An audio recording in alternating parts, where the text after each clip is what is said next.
Nuansa berbeda dirasakan para pengunjung di Kebun Raya Eka Karya Bali atau Kebun Raya Bedugul saat momen libur Lebaran tahun ini.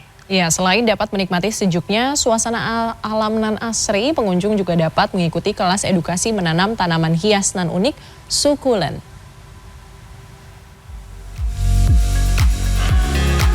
Kelas edukasi menanam sukulen menjadi perhatian sejumlah pengunjung di Kebun Raya Eka Karya Bali atau Kebun Raya Bedugul Tabanan saat momen libur Hari Raya Lebaran tahun ini.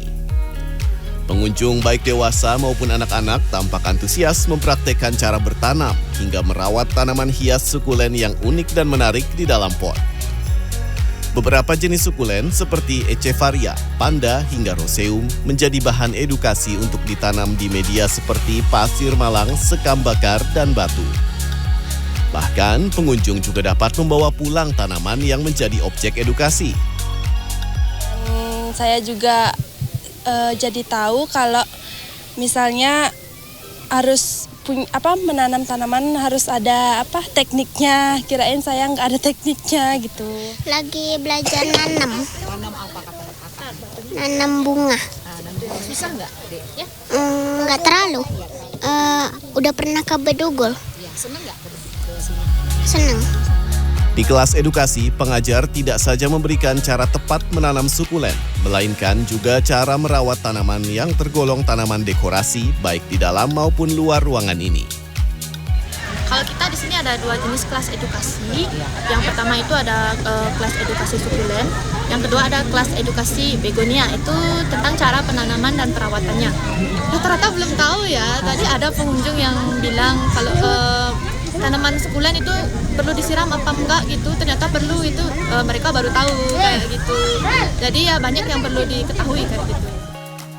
Momen libur Hari Raya Lebaran, kunjungan di Kebun Raya Bedugul Bali naik dari 5.000 orang di weekend menjadi 7.000 hingga 8.000 orang per hari sejak 10 April hingga akhir pekan ini.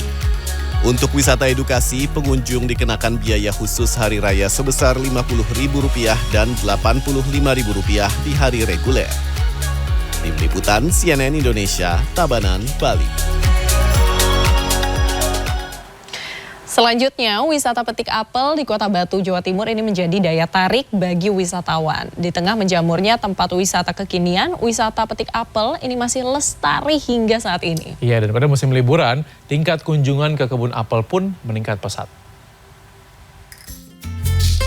Matahari baru bersinar, muncul di antara ribuan pepohonan apel menambah keindahan alam di sini. Ya, pemandangan ini mungkin tak bisa dinikmati di kota-kota besar. Namun, di Batu Malang hal ini masih mungkin terjadi. Kota Batu merupakan penghasil apel terbesar di Indonesia. Hingga kota ini pun berjuluk sebagai kota apel. Cukup mudah menemukan kebun apel di kota ini sekalipun saat ini banyak lahan-lahan yang berubah menjadi bangunan beton. Nah, salah satunya adalah wisata petik apel KWB. Berlokasi di Jalan Raya Tulung Rejo, wisata petik apel yang satu ini memiliki konsep wisata edukasi buah apel.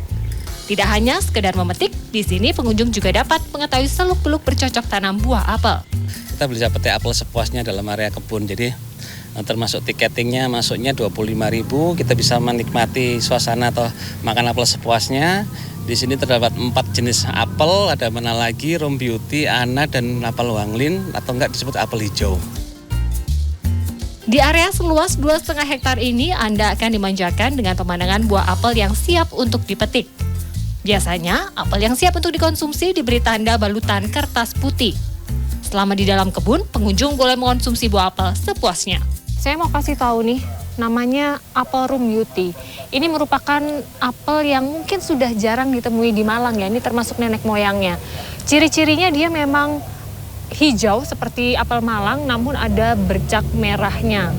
Rasanya pun sedikit lebih asam dari apel Malang. Tapi memang ini keberadaannya sudah semakin sedikit ya, banyak faktor, salah satunya gara-gara pemanasan global. Wisata petik apel ini banyak menarik minat wisatawan dari berbagai daerah.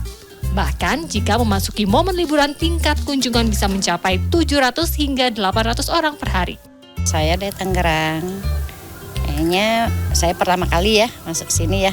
Kesannya asik sih. Indah, kebun-kebunnya juga buah-buahnya bagus-bagus gitu. Ya enak lah. Cukup dengan Rp25.000 saja, Anda bisa menikmati wisata keindahan kebun apel sekaligus makan apel sepuasnya. Namun, jika Anda ingin memetik dan membawa pulang apel-apel Malang ini, maka akan dikenakan biaya Rp30.000 per kilo. Kia Clarissa, Andreas Wicaksono, Batu Malang, Jawa Timur. Berikutnya kita bahas rujak yang menjadi salah satu sajian khas Indonesia yang banyak disukai dan juga mudah ditemukan di berbagai daerah. Iya, seperti di Jawa Barat ada beragam jenis rujak yang menjadi favorit dan memiliki cita rasa khasnya tersendiri. Berikut informasinya dalam segmen Ragam Kuliner. Rujak merupakan hidangan yang biasanya terbuat dari beragam buah-buahan. Umumnya, rujak diberi bumbu berupa campuran asam, gula, dan cabai. Ada banyak varian rujak yang bisa ditemui di berbagai daerah, termasuk di Jawa Barat. Yang saya tahu mah ada sih, rujak rujak ulek katanya. Ya, rujak coel. Kalau di Bandung ya rujak serut, rujak banci, rujak ulek, rujak cungur, tapi nggak tahu dari mana asalnya. Ya, rujak bebek paling yang saya tahu. Rujak bebek. Gimana tuh rujak bebek tuh? Yang kayak gimana sih? Yang kalau sekarang sih udah jarang sih yang jualannya ya. Biasanya dia masih pakai panggul, jarang pakai roda, terus ditumbuk-tumbuk gitu si rujaknya, buah-buahannya.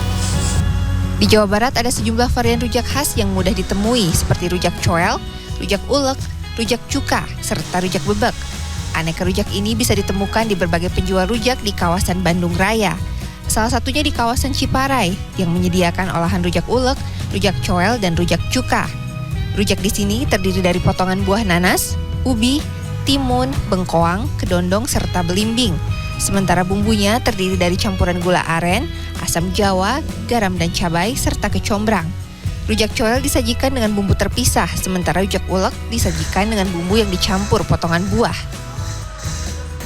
Jadi ini yang menjadi ciri khas dari rujak Ciherang ini adalah bumbunya yang menggunakan buah kecombrang. Buah kecombrangnya ini untuk menambah rasa dan juga aroma ketika disatukan dengan rujak ini untuk dimakan. Awalnya kedai rujak yang sudah berdiri sejak 1925 ini menjual rujak sebagai camilan segar bagi para pekerja yang sedang membangun rel kereta di Kabupaten Bandung. Dalam perkembangannya, rujak menjadi camilan yang disukai banyak warga.